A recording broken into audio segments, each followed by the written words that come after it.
Bob Davis can walk from his bed to his kitchen in just 8 steps. He says it's not much, but it's home. I feel like this is my family home.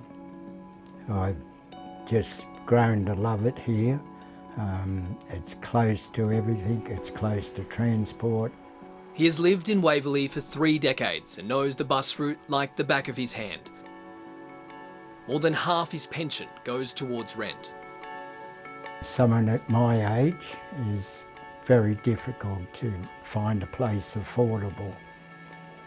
But the 79-year-old is being forced out after receiving a no-grounds eviction notice.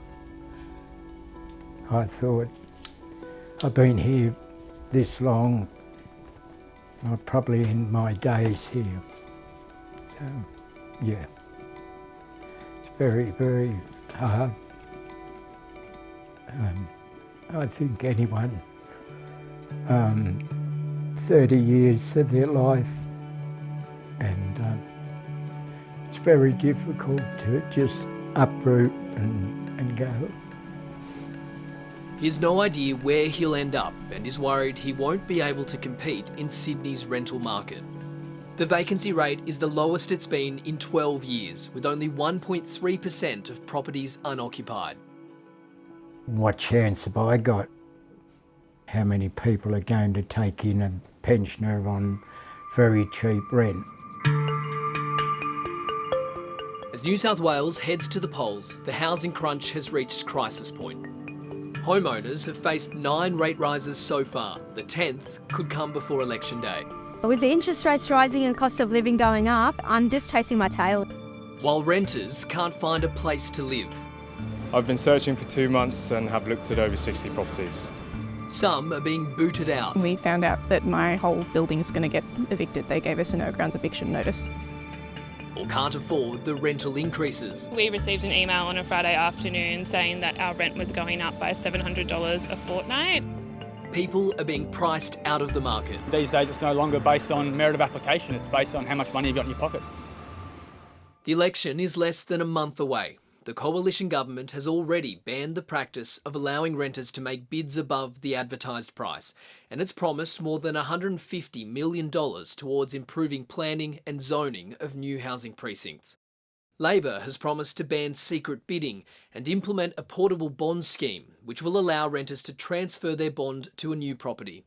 It will establish a rental commissioner and set a quota for social and affordable housing on surplus government land, while the Greens want to put an immediate freeze on rents and establish an independent body to set rent controls, lowering costs for tenants. New South Wales has the most tenants in the country, with more than 2 million people renting, but it's the only jurisdiction on the East Coast that hasn't banned no-grounds evictions. Both Labor and the Greens have pledged to change that, but the coalition has not. It's told the ABC that it's monitoring the recent changes made in other states. It's a change that could have made all the difference for Ashfield resident Tanya Dupreez. It just seems like all of the power currently rests with the landlord and the real estate agents, and the tenants are just there to foot the bill at the end of the day. The 26-year-old is a law graduate and works in the city. She's employed on a 2-year contract, so has to remain nearby. It's not so simple as saying, well, don't live in the city, just go somewhere else. A lot of people can't do that.